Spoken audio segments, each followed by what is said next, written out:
ওই বান্দাকে মিকাইল উঠায় নেবে। সুবহানাল্লাহ বলেন।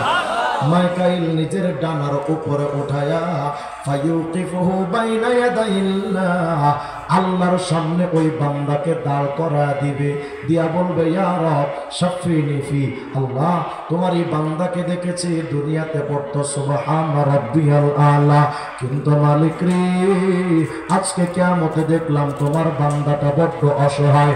ও আল্লাহ আমার ওরে দুই কাজকে মায়া লাগছে, ওই বান্দা দুনিয়ায় তো তোমার দেখে না দেখাও, বলতো তোমার বান্দা সুবহান রাব্বিয়াল আলা। ও রব আমি মিকাইল অনুরোধ করছি তোমার এই বান্দাকে তুমি মাফ করে দাও। যখন মিকাইল বলবে আল্লাহ এর মাফ করে দেন, সাথে সাথে আওয়াজ আসবে শাফাআতু কাফি ইযহাব বিহি ইলাল জান্নাহ। এরা মিকাইল তোমার ডাকটা কবুল করা হলো, আর দেরি কইরো না, আমার বান্দাকে দ্রুত ধরে আমার জান্নাতে ঢোকায় দাও।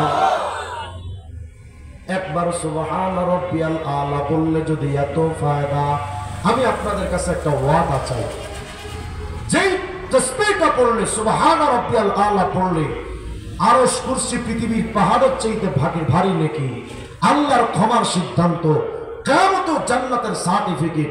এই সুবহান রাব্বিয়াল আলা আমার যত ব্যস্ততা থাকুক আর যত ডিপ্রেশন আর পেরেশানি থাকুক, আজকে থেকে একটা পাক্কা ওয়াদা করেন যে আমার কোন সিজদা আজকের পর মিনিমাম 5 বার শান্তভাবে 5 বার সুবহান রাব্বিয়াল আলা বলার আগে দুনিয়া উল্টে গেলেও আমি মাথা উঠাবো না।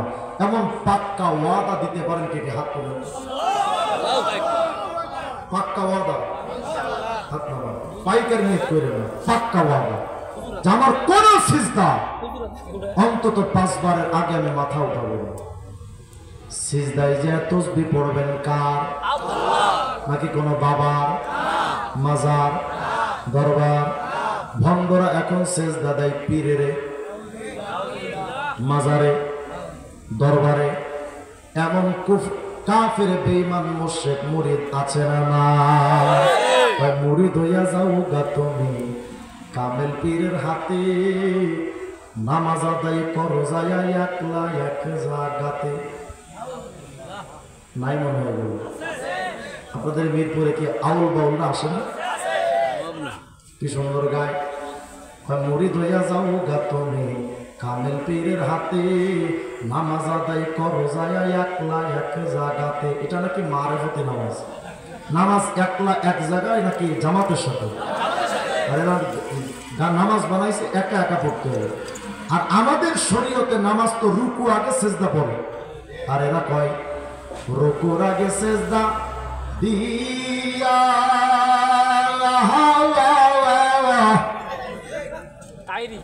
আসলে নাই। মুখটারে এমন করে যেন মুখে করোনা ভাইরাসের ঠাড়া বসে। সামনেতে থাকো চাহিয়া গো,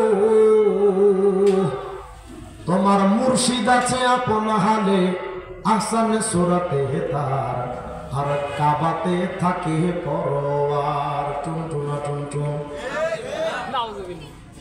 কি কইল জানেন? আউল বাউলরা আইসা এই ফালতু গানগুলো গাই, বুড়া বুড়া মানুষ ওই বাউলদের সামনে আগ করে এমন ভাবে চা থাকে যেন মুখের উপর ঠাড়া বসে, চোখ সরায়। কিন্তু কত বড় কুফর! বলে তুমি যখন সিজদা দিবে তো কল্পনা করবে তোমার সামনে তোমার মুর্শিদ কেবলা পিসাব আছে। অথচ আমাদের রাসূল আমাদেরকে শিখিয়েছেন আনতা আবুদাল্লাহ কাআন্নাকা তারা। হাদিসে জিবরিলের মধ্যে আসছে তুমি যখন সিজদা দিবে, ইবাদত করবে, কল্পনা করবে তুমি তোমার রবকে দেখতে পাচ্ছ। তাহলে আমাদের কল্পনায় পীর থাকবে না আল্লাহ।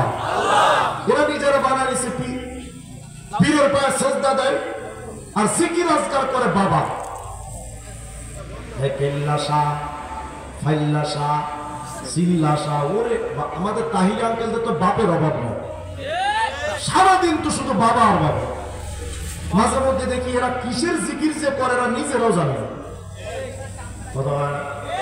দেখবেন কিছু কিছু লোক জিকির করে হ্যাকু হ্যাকু। কি হ্যাকু হ্যাকু? কি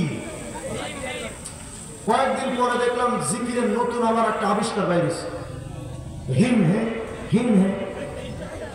এক বক্তাই দেখলাম, শুনলাম, কয় রে হিম হে না এটা ডিম দে ডিম। গত কয়েকদিন আগে আবার দেখলাম ময়মনসিংহের রেসবিরা পাগল নতুন একটা জিকির আমদানি করছে, এমন ভাবে জিকির করে যেন বিদ্যুতে ক্যাতকুট মারে। কি জিকির করে জানেন? Cat cat. কি? আচ্ছা বলেন তো আমার এগুলো কি? একটা সুস্থ শিক্ষিত সচেতন মানুষ কি এগুলো করতে পারে? যত জাহেল মুরাক্কাবে গায়রে মুফিদ সব এগুলো শিখেছে। জিকির তো নবীর নামে চলে না, নবীজির নামে দুরূদ শরীফ চলে। নবীজির নামে দুরূদ জিকির চলে না, যেখানে নবীর নামে জিকির চলে না, পীরের নামে জিকির কেমনে চলে? জুতা দিয়ে বিড়ানো দরকার। এমন এমন জিকির করে কি কয় নিজেরাও বোঝে না, অথচ কেরামান কাতিবিন তো সবকিছুই লেখে, লেখে না? সবই তো লেখে। এখন বলেন তো আমার, ওরা যখন এই ক্যাতকুত কুতকুত হাক্কু হুক্কু করে, কেরামান কাতিবিন লেখে রাখে। আমার তো মনে হয় কেরামান কাতিবিন বিপদে পড়ে, আল্লাহ হালাই কয় কি আর আমি লিখবো নাকি? আস্তাগফিরুল্লাহ আল-আযীম। জিকির কি কোনো বাবার হবে না? আল্লাহ। কোন নেতার না? আল্লাহ। কোন দেশের না? আল্লাহ। শুধুমাত্র আল্লাহর। যদি করেন কি হবে? আরেকটা আমল দিয়ে আপনাদের সূরাতুল লুকমানের 27 নম্বর আয়াতে আল্লাহ পাক বলেন, ওয়ালাউ আন্নামা ফিল আরদি মিন শাজারাতিন আকলাম ওয়াল বাহরু ইয়ামুদ্দুহু মিন বাদিহি সাবআতু আবহুর মা নাফিদাত কালিমাতুল্লাহ। আল্লাহু আকবার। আল্লাহ পাক বলেন, বান্দারা শোনো, পৃথিবীর সমস্ত গাছগুলো যদি বান্দা কলম বানাও, একটা সমুদ্রের সাথে যদি 8টা সমুদ্র জোড়া তালি দিয়া যদি ওই সমুদ্রের পানিগুলোকে কালি বানাও, পৃথিবীর গাছগুলাকে কলম আর পানিগুলাকে কালি বানায়া যদি ওই কলম কালি দিয়া যদি তুমি আল্লাহর কালেমা লিখতে শুরু করো, কলম কালি শেষ হয়ে যাবে, আল্লাহর কালেমা লেখা শেষ হবে না। এই হলো আয়াতের অর্থ। সারা জিন্দেগি আয়াতটা পড়া আমরা বাংলায় তরজমা কইরা বুঝলাম, আল্লাহর প্রশংসা লেখা শেষ করা যায় না। কিন্তু আয়াতের তাফসীরটা যদি একটু খুলে দেখতেন তো চমৎকার একটা বিষয় ওখানে পেয়ে যেতেন। তাফসীরে কুরতুবীর 13 নম্বর খণ্ডে 398 নম্বর পৃষ্ঠার বর্ণনা হযরত ইকরামা বলেন, লা নাফিদাল বাহরু ক্বাবলা আন ইয়ানফাদা সাওয়াবু মান ক্বালা লা ইলাহা ইল্লাল্লাহ। আল্লাহ পাক বলেন, এই বান্দা, এই পৃথিবীতে যদি জবানটা দিয়া 1 সেকেন্ড সময় নিয়ে যদি শুধু একটা বার কও লা ইলাহা ইল্লাল্লাহ, লা ইলাহা ইল্লাল্লাহ, লা ইলাহা ইল্লাল্লাহ, লা ইলাহা ইল্লাল্লাহ। এই কালেমার জিকিরটা যদি বান্দা একটা বার করো, হায় হায়, সূরা লুকমানের 27 নং আয়াত দিয়ে আল্লাহ এটাই বোঝান, পৃথিবীর সমস্ত গাছগুলারে কলম বানায়া 8টা সমুদ্রের পানিরে কালি বানাইয়া এই কলমার কালি দিয়া যদি একবার কালেমা তৈয়বার জিকির করলে যে নেকিটা হয়, এই নেকিটা যদি লিখতে শুরু হয়, 8টা সমুদ্রের পানির কালি শেষ হয়ে যাবে, কিন্তু একবার কালেমা তৈয়বার জিকির করার নেকি লেখা শেষ হবে না। খেলাই খেলাই তো আপনার আমার কতটা সবাই চলে যায়। এই মুরব্বি বাজার, নিজের বডির দিকে বাজার একটু তাকায় দেখেন না। একদিন আপনার হাতের চামড়া তো আমাদের যুবকদের মতো টান টান ছিল রে বন্ধু। ব্যবধানে আজকে তো আপনারা হাতের চামড়াগুলো কুঁচকে গেছে, চোখের দৃষ্টিটা আপনার আমার কমে গেল, দাঁতগুলো তো নড়ে গেল, মাথার চুল আর দাড়িটা যে সাদা হয়ে গেল।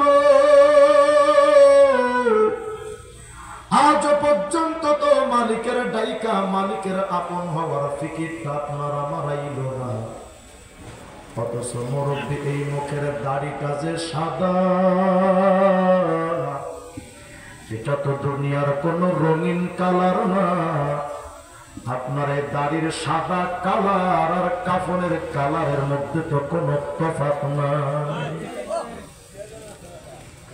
বন্ধুরে ভাবতেছেন যুবক, হুজুর বিয়ে শাদীটা করি তারপরে না হয় ঠিক হয়ে যাব। আমরা নিজেরা তো চোখে দেখেছি কত যুবক নিজের বিবিকে আনতে বরযাত্রীর গাড়িতে ওঠার আগে মসজিদের খাটিয়ায় উঠে গেছে, কত যুবক নিজের বাসরে যাওয়ার আগে কবরের বাসরে কত যুবক হাজির হয়ে গেল। তুমি আমি এখনো পর্যন্ত অপেক্ষায়, প্রতিদিন তো কাফনের ফ্যাক্টরি থেকে প্রতিদিন কাফন বের হয়, হুট করে কবে জানি আপনার আমার কাফনটা বের হয়ে যায়। পাশের দোকানে তো কতগুলো কাফনের কাপড় হাজির। এমন তো হতে পারে ওই কাফনের মধ্যে আপনার আমার কাফন এসে অপেক্ষা করে, কিন্তু আপনি আমি জানেন। সন্ধ্যা হলে ডুবে বেলা,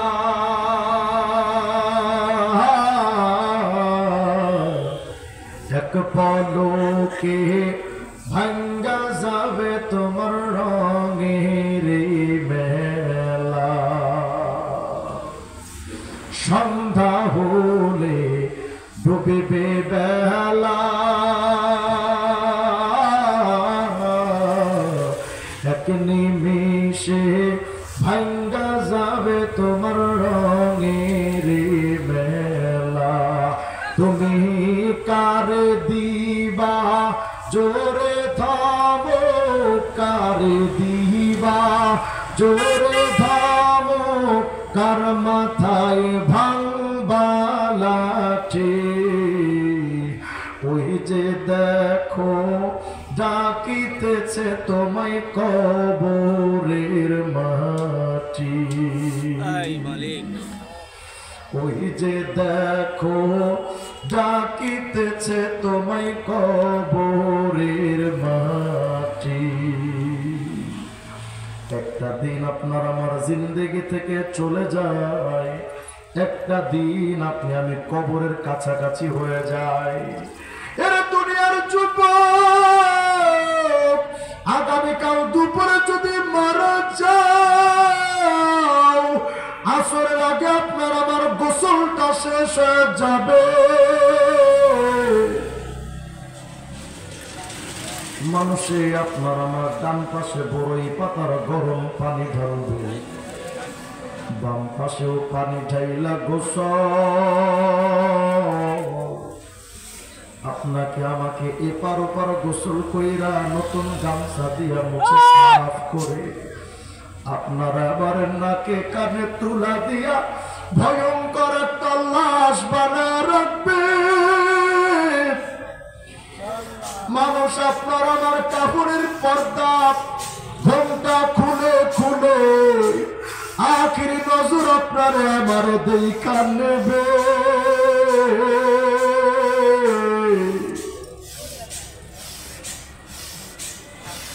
আসরের পরেই তো আপনার আমার জানাজাটাও শেষ হয়ে যায়।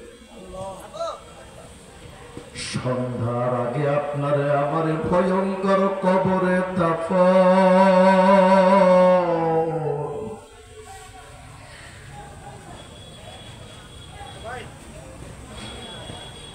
শুধু বন্ধু একটু ভাবো, আগামীকাল যদি আপনি আমি কবরে যাই, একলা কবরে কেমনে পড়ে থাকি,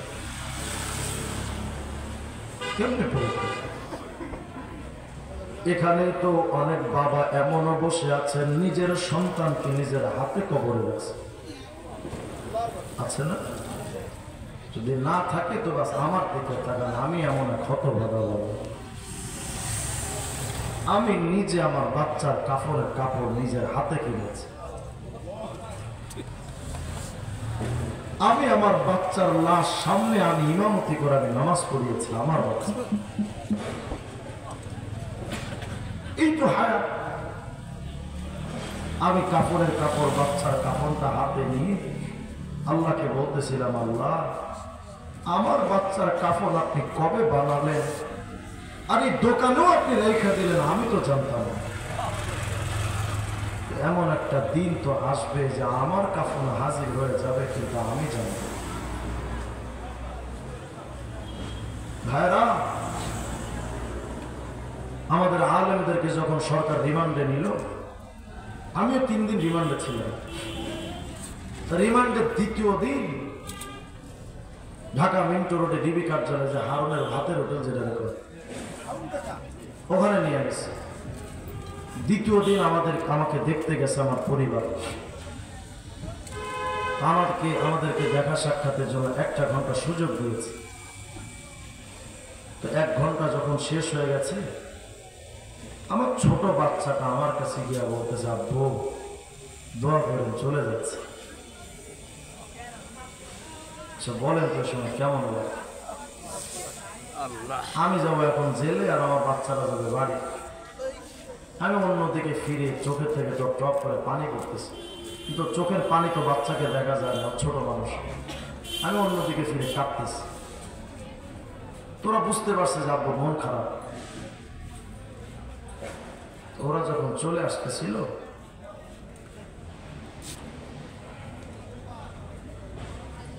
আমি ওদের পেছনের দিকে তাকায় ভাবতেছিলাম, আরে জানি না তোমাদের সাথে আমার কতদিন পরে জানি না দেখা। ওই দৃশ্যটা আজও মনে পড়লে না প্রচুর খারাপ লাগে।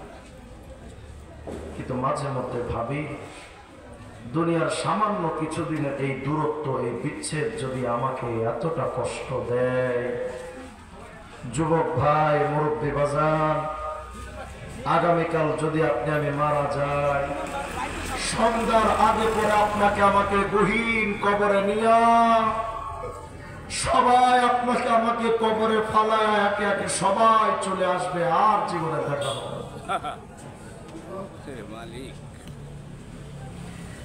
আমি যদি রাত্রে 12টার সময় কবর থেকে চিৎকার দিয়ে বলি, আম্মা আমারে বাঁচা, আপনার আমার মাও কবরের পাশে গিয়া বলবে না যে বাবা তুই কেমন আছিস? ভাইরা, ধোকা খায় না, ধোকা খায় না।